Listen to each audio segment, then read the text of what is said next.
تو صاحب ہمارا سوال چل رہا تھا منظم اور مؤثر میں کیا فرق ہے؟ جواب بہت مختصر اور آسان ہے. جی منظم بنا ہے نظم و ضبط سے، اور نظم و ضبط تو ہر جگہ ضروری ہے، اور مؤثر بنا ہے اثر انداز ہونے سے. ظاہر ہے کہ جب تک کوئی چیز نظم و ضبط کو لیے ہوئے نہ ہو، وہ محلے پر، خاندان پر، گھر والوں پر اثر انداز تو ہونے سے. بے شک. اس وجہ سے ہم یہ کہتے ہیں کہ مکتب کو منظم ہونا چاہیے تاکہ وہ مؤثر بن سکے. کسی محلے میں مکتب قائم ہوا جی تو ہماری دلی خواہش ہوتی ہے کہ اب محلے میں بڑا چینج آنا چاہیے، جی پوری فیملی میں ایک چینج آنا چاہیے. کیوں؟ اس لیے کہ ہم نے اپنے بچے کو مکتب میں ایڈمیشن دلایا، تو اب یہ بچہ پوری فیملی کے لیے چینجر بن جائے گا. جی گیم چینجر ہوتا نا، تو وہ چاہتے ہیں، اور ظاہر بات ہے ہونا بھی چاہیے. تو جب اثر انداز ہونا ہے کہ بچہ پڑھ کے نکلے اور مکتب میں ایڈمیشن لے، تو اس کی پوری فیملی میں دین اور دین کی فکر پیدا ہو جائے. ایسے محلے کے سب بچے پڑھ رہے ہیں تو پورے محلے میں ایک نئی فضا اور دینی ماحول قائم ہو جائے. تو یہ ہے مکتب کا مؤثر ہونا.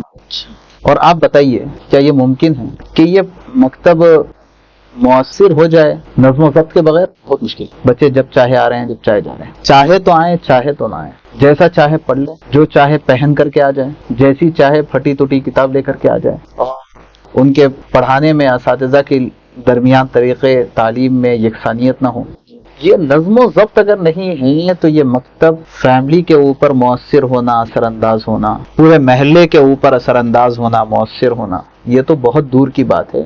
یہ تعلیم خود اس طالب علم کے اوپر بھی اثر انداز نہیں ہو سکتی ہے، اس کے لیے بھی مؤثر نہیں ہو سکتی. اس لیے ہم ایک سمپل لاجک دیتے ہیں، وہ یہ ہے کہ مؤثر ہونے کے لیے اولین شرط منظم ہونا ہے. جی بہترین بات ہے. مگر ہم لوگ منظم اور مؤثر میں فرق یہ سمجھتے ہیں مفتی صاحب، ہم تک جو مکتب دیکھے ہیں ہم اپنی ایج میں ماشاءاللہ، تو کہ سامنے والے کو یہ محسوس کراتے ہیں کہ بھئی ہمارے پاس مکتب چل رہا ہے. کیا اسی کو مؤثر سمجھیں گے یا اسی کو منظم سمجھیں گے، یا پھر آپ کی بات کو حد درجے لینا ضروری ہے جس طریقے سے آپ نے پورا ڈائیگرام بتایا ہوا ہے؟ کیا صاحب ہمارے پاس نہیں ہو سکتا صاحب بچے یونیفارم پہن کے آنا، ہمارے پاس نہیں ہو سکتا صاحب وہ بچے کو باضابطہ ڈائیگرام دینا، وہ سب جیسا آ رہا ویسا چلنے دو نا؟ وہاں کے لوگ بھی اس طریقے سے کہتے ہیں، تو ان کے لیے کیا پیغام ہے آپ کا؟ انا عند عبد ظنی بی، اللہ تعالیٰ بندے کے گمان کے ساتھ. جی بے شک. ایک بڑے بزرگ ہیں جناب فاروق صاحب، جی ایک مرتبہ وہ کہنے لگے کہ جب بندے چاہ لیتے ہیں تو اللہ بھی چاہ لیتے ہیں.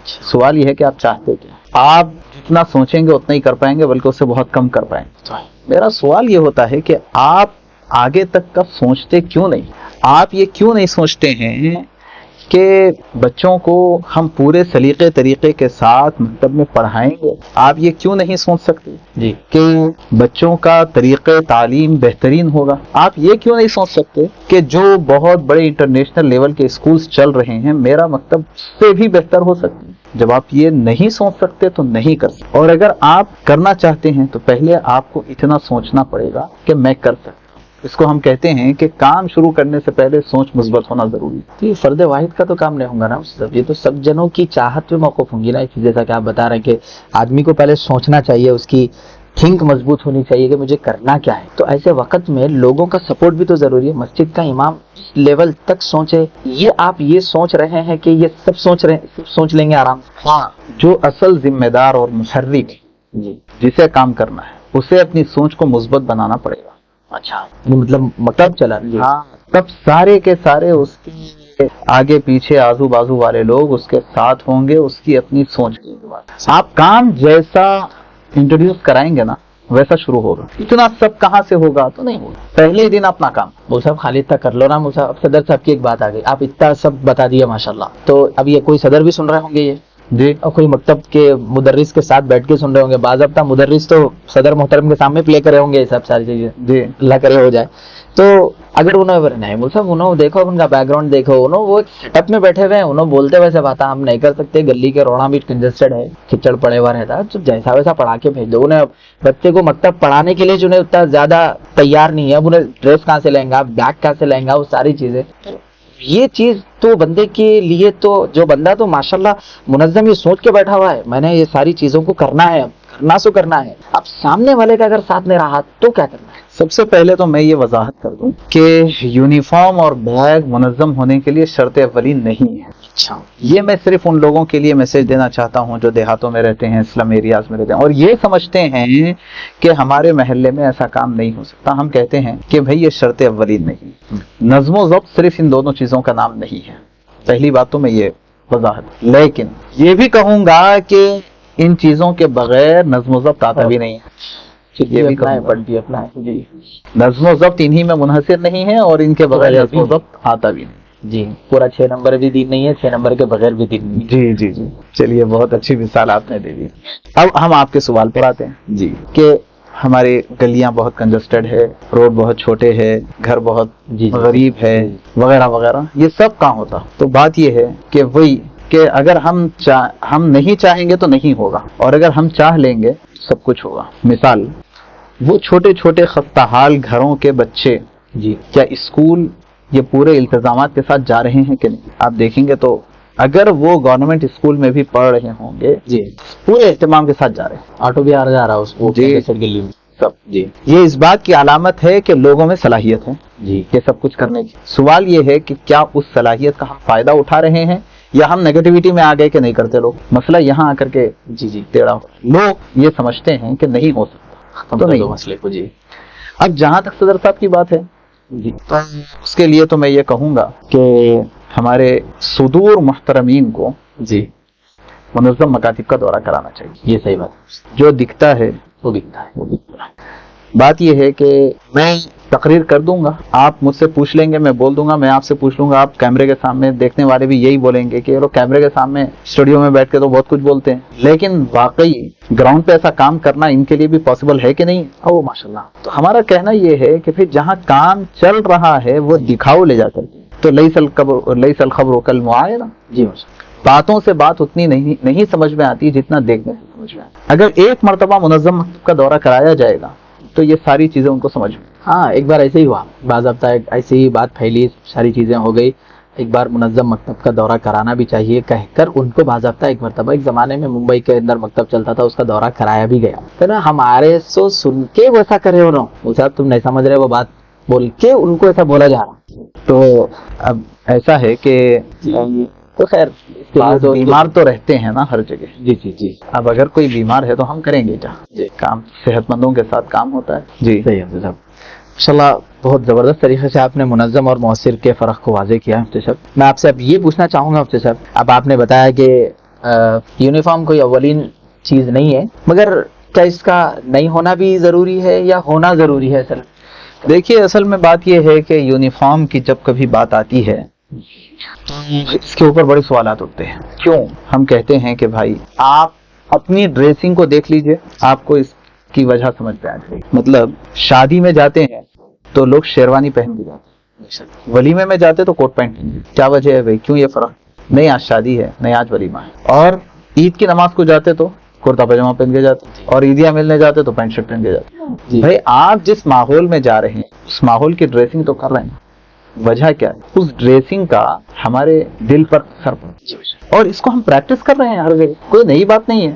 اب وہ مکتب میں آ کر کے یہ ساری باتیں لوگوں کو سمجھ میں نہیں آتی. ہاں مطلب یہ کہیں کو اتنا ذہن کنجسٹڈ. بات یہ ہے کہ جب تک ہمارا لباس قرآن پاک میں آخر کیا وجہ ہے کہ اللہ نے فرمایا وَذَرُوا ظَاهِرَ الْإِثْمِ وَبَاطِنَهُ، ظاہری گناہ کو بھی چھوڑو، باطنی گناہ کو بھی چھوڑو. ظاہر کا بہت اثر پڑتا ہے باطن کے اوپر. رسول اللہ صلی اللہ علیہ وسلم نے دعا سکھائی کہ اللہ ہمارے ظاہر کو بھی بنا دیجیے اور باطن کو اس سے اچھا بنا دیجیے. آپ نے ہم کو دعا سکھلائی ہے رسول اللہ صلی اللہ علیہ وسلم. تو ظاہر کا بڑا اثر. اور جب یونیفارم ہی نہیں ہے تو ہم بچوں کو آخر کون سی تعلیم دے رہے ہیں؟ ظاہر ہے کہ اسلامی تعلیم. تو لباس غیر اسلامی اور تعلیم اسلامی وہی ختم. اب آپ پوچھیں گے کہ غیر اسلامی لباس کون سا ہے؟ ہم کہیں گے کہ اسلامی لباس. کیا ان کے اوپر؟ یہ ایک عجیب مسئلہ ہے کہ اسلامی لباس کون سا، غیر اسلامی لباس کون سا. مگر سے ہٹ کر کے میں ایک اور بات کروں. جب بچے یونیفارم میں آتے ہیں تو آپ کو معلوم ہوگا کہ بچے گھر سے نکل کے مکتب پہنچنے تک بہت سارے بچے، ان کے دوست احباب ان کو گوٹیاں کھیلتے ہوئے راستے میں ملتے ہیں. اگر وہ اپنے گھریلو کپڑوں میں رہیں گے نا تو ان کے ساتھ گوٹیاں کھیلنے بیٹھ جائیں گے، اور اگر وہ یونیفارم میں رہیں گے تو انہیں شرم آئے گی ان کے ساتھ بیٹھنے، اور اگر کوئی دیکھ لے گا تو ان کو اٹھا کے مکتب میں لا کر کے چھوڑ دے گا. داڑھی رکھ کے جھوٹ بول رہا تھا. ہاں ایسا قصہ ہے. یونیفارم پہن کے ادھر مکتب کے بچے ہو کے گوٹیاں کھیل رہے ہیں، اٹھا کر کے مکتب پہنچا دیں. تو اس میں یونیفارم تو حقیقت میں پروٹیکشن ہے ہی ہے، یا تو مکتب کے بچے کا پروٹیکشن ہو رہا. یہ بہت پیاری بات ہے ماشاء اللہ. جی ہم عام طور پہ یہ دیکھتے ہیں اور ہر جگہ کی شکایت بھی ہوتی ہے، جب مکتب قائم ہوتا ہے تو محلے کے غریب گھرانوں کے بچے مکتب میں آ جاتے ہیں اور مالدار گھرانوں کے بچے ٹیوشن پڑھتے ہیں، اور جو درمیانی لوگ ہیں، متوسط طبقے کے لوگ، وہ نہ ادھر کے ہیں نہ ادھر کے. جب یونیفارم آئے گا تو M L A M P کا بچہ بھی اسی یونیفارم میں، جی، امیر غریب کا بھی. غریب کا بچہ بھی اسی یونیفارم. دونوں بازو بازو بیٹھ کر کے پڑھیں گے، لیکن نہ اس کو اس پر احسان جتانے کا موقع ملے گا، نہ اس کو احساس کمتری کا احساس بہت ہوگا. زبردست بات. تو سب کے اندر یکسانیت ہوتی ہے یونیفارم کی وجہ. یونیفارم ہوتا ہے تو محلے میں اسلامی لباس کا ماحول بنا ہوا ہوتا ہے. آپ کو یہ بات ماننا ہی پڑے گا کہ جتنی خوبصورتی ہو سکتی تھی وہ اللہ تبارک و تعالیٰ نے پیارے حبیب حضرت محمد رسول اللہ صلی اللہ علیہ وسلم کی شخصیت میں اور آپ کی سنتوں میں رکھ دی. ماننا ہی پڑے گا.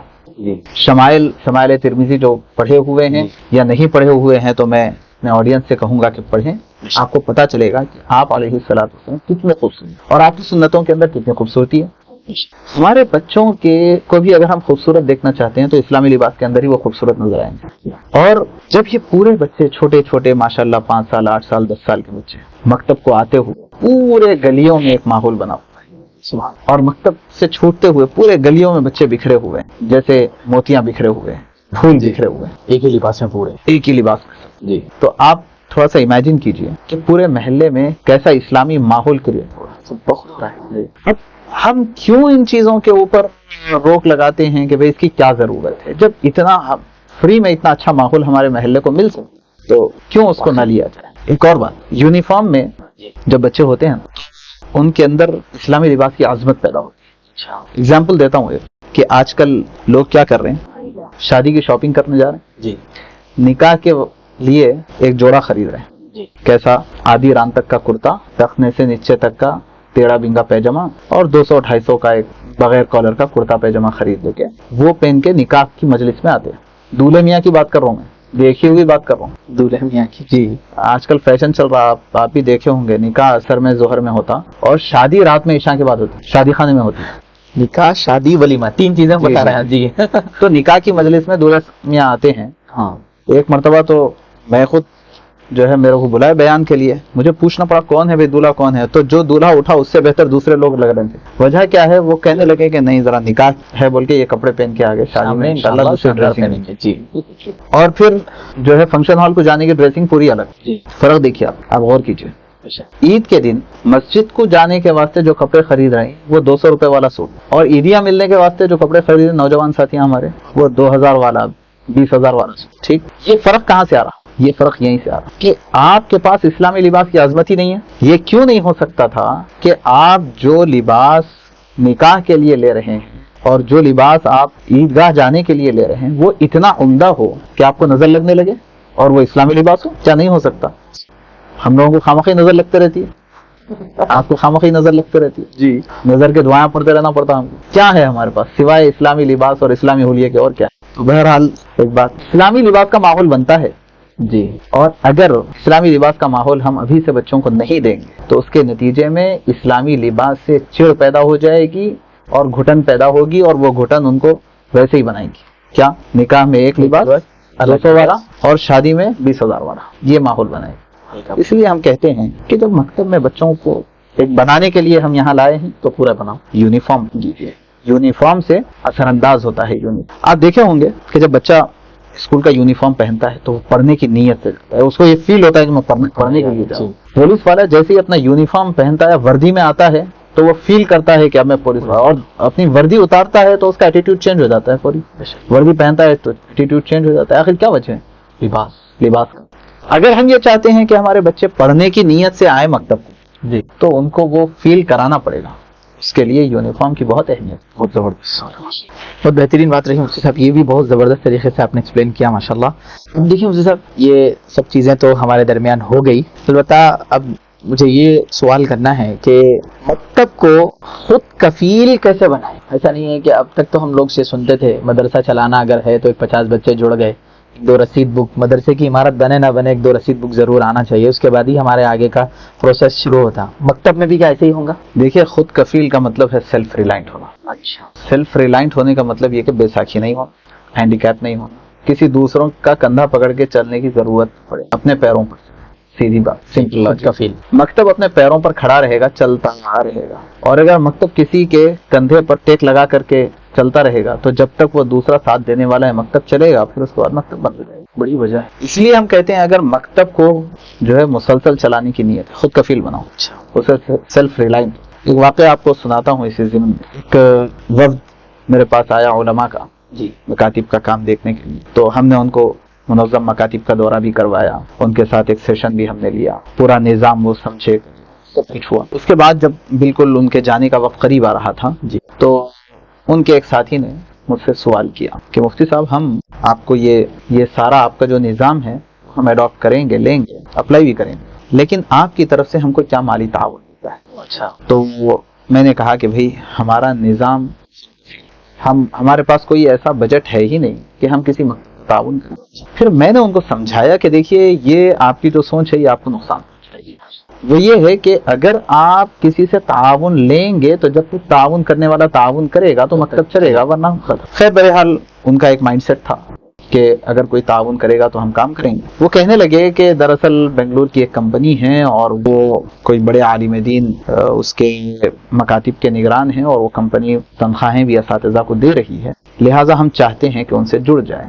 اس نے بولا کہ آپ کی مرضی، مگر اتنا ہے، یہ ایک بات میری لے کر کے جائیے کہ جب تک وہ کمپنی آپ کا ساتھ دے گی آپ کام کر سکیں گے. عجیب و غریب بات یہ ہے کہ اس کے تقریباً 2 سال کے بعد اس کمپنی کے دیوالیہ ہو جانے کی اطلاع آئی.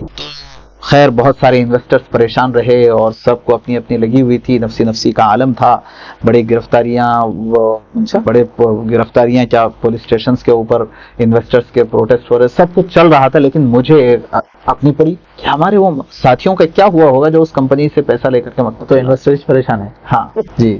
تو ان میں سے ایک ساتھی کو میں فون کیا اور فون کر کے خیر خیریت لیا اور پوچھا کہ مکتب کیسا چل رہا. تو کہنے لگے کہ نہیں 6-7 مہینے پہلے ہی ہمارے مکاتب بند ہوئے. تو کہنے لگے کہ ہاں کتنے تھے؟ تو انہوں نے کہا کہ 10 مکاتب ہم آپ کے پاس جا کے آنے کے بعد 10 مکاتب قائم تھے اور وہ 10 سب کے سب بند.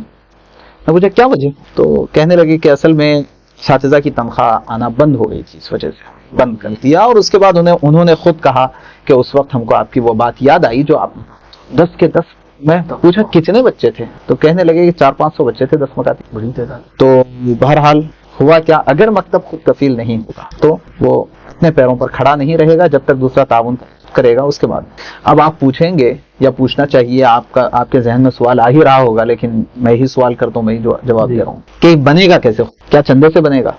جی. ہم کہتے ہیں کہ بھئی اگر مکتب کے سلسلے میں آپ چندہ لے کر کے کام شروع کریں گے تو زمانہ بہت تیزی کے ساتھ گزر رہا، قیامت قریب آ گئی. اس لیے وہ مہینہ ہفتے کے درجے میں آ گیا، آپ دیکھے تک مہینہ ختم ہو جائے، پریشان ہے. تو جو مکتب کا ذمہ دار رہے گا وہ بیچارہ چندے میں ہی پریشان رہے گا. محلے میں چندہ کر کے لاؤ، اساتذہ کی تنخواہ دو، محلے میں چندہ کر کے لاؤ، اساتذہ پھر لو، اور اسی میں کوئی پڑی وڑی تو ہوگی نہیں. تو یہ محنت، اس لیے چندے کا تو چھوڑ، وہ مکتب چندے سے چلنے والا ہے. اب رہی یہ بات کہ آپ چندہ کرنا چاہے تو کن سے کریں؟ آبویسلی آپ کا جو محلہ ہے محلے کے لوگوں سے کریں. ہم پوچھتے یہ ہیں کہ آپ کے پاس بچے کون پڑھے ہیں؟ یہ محلے کے بچے پڑھے ہیں، تو یہیں سے لیں گے. ہم بولتے ہیں کہ پھر چندے کے نام سے جا کے بدنام ہونے سے اچھا ہے فیس کے نام سے انہیں سے لو. بات تو اتنی ہی ہوئی. اب لوگ کہتے ہیں کہ نہیں فیس نہیں لینا. بہت سی مرتبہ اس سلسلے میں مسجد کے ذمہ داران کو جی یہ کہنا چاہوں گا، آپ اپنے ذہن سے یہ نکال دیجئے کہ آپ مسجد میں فیس لیں گے تو یہ آپ کی ناک کٹ جائے گی. آپ اپنے ذہن سے نکال دیں. آپ چندہ لیں گے تو شاید لوگ گری ہوئی نظر سے دیکھیں گے، مگر فیس تو نہیں دیکھیں، کیونکہ آپ کچھ سروس پرووائڈ کر رہے ہیں. جی. تو جب کوئی سروس پرووائڈ کر رہا ہے اور اس کی فیس لے رہا ہے تو کیوں دینے میں لوگ ہچکچائیں گے؟ اور اگر کوئی جو ہے اس کو برا سمجھ رہا ہے تو وہ اس کے دماغ کی کمزوری ہے. اس لیے فیس کے ساتھ نظام چلا. اب یہ سوال کوئی بول سکتے ہیں، کوئی پوچھ سکتے ہیں کہ بچے غریب ہیں. جی صاحب، یہ سوال بڑا خطرناک ہے. اس میں ہمارے محلے میں بہت غریب لوگ رہتے ہیں، سلم ایریا ہے، تو وہ غریب بچے بھی انڈے کھا رہے ہیں ماشاءاللہ، اور غریب گھرانوں میں بھی گوشت بن رہا ہے. جی. اور وہ غریب بچے جتنے پٹاخے پھوڑے کوئی بھی نہیں پھوڑا. جی. ہندو بھی نہیں پھوڑے. صحیح. لیکن ہم مان لیں تھوڑی دیر کے لیے غریب ہے محلہ، تو ہمارے مکتب میں تھوڑی سی فلیکسیبلٹی ہونا چاہیے. میرے محلے کے بچے ہیں، میں جانتا ہوں کہ کون غریب ہے کون مالدار ہے، لہٰذا جو واقعی معاشی اعتبار سے تندرست لوگ ہیں ان کے لیے آپ کفالت کا نظام رکھیں. جی. میرے پاس 100 بچوں کا ایڈمیشن ہوا، 100 میں 80-85 بچے فیس کے ساتھ ایڈمیشن لے لیے، 15 بچے رہ گئے. اب یہ 15 بچوں کے 15 کفالت نامے بناؤ. یہ کفالت نامے جو 200 روپے 300 روپے جو بھی فیس آپ نے طے کی ہے، 300 روپے کا کفالت نامہ بنا. مجھے کیا کرنا ہے؟ محلے کے مالداروں سے یہ 300 روپے فیس لینے سے پہلے میں تو عرض کرتا ہوں میں پہلے اپنی فیملی کو دے، میں ان میں سے کتنے بچوں کی کفالت کر سکتا ہوں. ایک بچے کی تو کم سے کم میں خود 300 روپے فیس میں ادا کروں ہر مہینے. جی میں اپنے بھائیوں کو ایک کفالت نامہ دوں اگر وہ مستحکم ہے. میں اپنے بہنوں کو، میں اپنی والدہ کو، والد کو، اپنے ساس کو، اپنے نانا دادا ماموں چچا سب لوگوں کو اگر میں ایک کفالت نامہ دے دوں گا تو تھے 15 اور آپ کے کفیل لوگ تیار ہو گئے 25 اور آپ کو پلس میں رہے گا. مطلب یہ نہیں بول رہا ہوں میں آپ کے پاس کفالت نامے کم ہیں آپ لوگوں کو زیادہ کفیل بنا لے، ایسا نہیں جی. لیکن آپ کا خاندان خود ایک مکتب کی مکمل کفالت کے لیے کافی وافی ہے. مطلب کفیل ہو گیا، غریب بچوں کا بھی مسئلہ حل ہو گیا، پیسے والے بچے اپنی فیس دے رہے ہیں، غریب بچوں کی فیس آپ کی فیملی ادا کر دے رہی، بات ختم ہو گئی. اگر یہ بھی نہ ہو تو پھر وہی بات، محلے کے جو مالدار لوگ ان کو آپ دیں ایک کفالت ہر مہینہ 300 روپے کی بات ہے. بہت سارے لوگ آپ کو ایسے ملیں گے جو یہ کہیں گے یہ سال بھر کے 3000 روپے لے لیجیے، صحیح ہے ماشاء اللہ. وہ آپ کو لا کر کے دے دیں گے، مسئلہ حل ہو گیا. تو مکتب خود کفیل رہنا چاہیے، ٹرانسپیرنسی رہنا چاہیے، حساب کتاب. اچھا، تو اس کے لیے ایک الگ سے باؤنڈری تیار ہونا پڑیں گا، مطلب اساتذہ نہیں کریں گے یہ کام، نہیں کچھ الگ اس کا دیکھیے اگر مکتب میں 3 درجے جی تو جب تک تو اپنے اپنے اساتذہ 3 درجوں 3 یا 4 درجوں سے جب زیادہ طلبہ ہو تو اس کے بعد ایک ناظم مکتب کو آپ کو فارغ کرنا پڑے گا. ان کا کام رہے گا اساتذہ کی نگرانی، طلبہ کی نگرانی، فیس وصولی، تنخواہوں کی ادائیگی، سرپرستوں سے بات چیت وغیرہ، انتظامی سارے کام ناظم مکتب کے حوالے ہوں گے. 3 درجوں سے جب زیادہ درجات ہو جائیں 3 درجے تک تو انڈر گراؤنڈ ہی کام ہوگا. جی اساتذہ کر لیں گے. جی صحیح. مگر 3 درجوں کے اندر اگر کافی طلبہ آ گئے، مطلب ہم یہ کہتے ہیں کہ ایک درجے میں طلبہ کی تعداد 15 سے 20 ہونا چاہیے. بہت زیادہ ہوگی تو 25 سے زیادہ ایک درجے میں. مکتب کا ٹائمنگ کتنا چاہیے ہمارے لیے؟ جی یہ بہت اہم سوال ہے. جی. عام طور پہ ہمارے پاس معمول بنا ہوا ہے کہ نماز ٹو نماز مکتب کا وقت عصر سے مغرب سے عشاء. ہم کہتے ہیں کہ یہ ہمارا سب سے بڑا فیلئر ہے، نماز ٹو نماز. کیوں بھائی؟ نماز کا ٹائم بدلتا رہتا ہے. جی. اچھا آپ کو پتا ہے کہ جو بہت پابند مصلی ہوتے ہیں اگر نماز کا وقت بدلتا ہے تو بعض مرتبہ ان کی بھی تکبیر اولا چھوٹ جاتی جو کہ پابند ہے اور اعلان بھی سنے، اس کے باوجود ان کا جو معمول بنا ہوا رہتا 5:30 کی عصر کا 5:15 ہوتے ان کی بھی جماعت چھوٹ رہی. ایسا کئی مرتبہ ہوتا ہے. اب یہ بچے ان کو تیار کر کے بھیجنے والے تو ان کی مائیں ہیں. نماز کا وقت تبدیل ہوا تو اس کی اطلاع بچوں کو ہونا اور پھر بچوں کے ذریعے اس کی اطلاع ان کے والدہ کو ہونے تک 1 مہینہ گزر جائے گا. نماز ٹو نماز کا سسٹم سب سے بڑا. ہم کہتے ہیں کہ 1 گھنٹے کی تعلیم ہونا چاہیے اور 1 گھنٹہ ہوتا ہے 1 گھنٹے کا نہیں 60 منٹ. کتنے کا 1 گھنٹہ؟ 1 گھنٹے کا نہیں 60 منٹ. تعلیم 60 منٹ کی ہونا چاہیے اور مکتب کا وقت 1.5 گھنٹہ ہونا چاہیے. اچھا. 15 منٹ آنا، بچوں کو ترانہ، دعا، حمد، نعت وغیرہ پڑھائیں گے.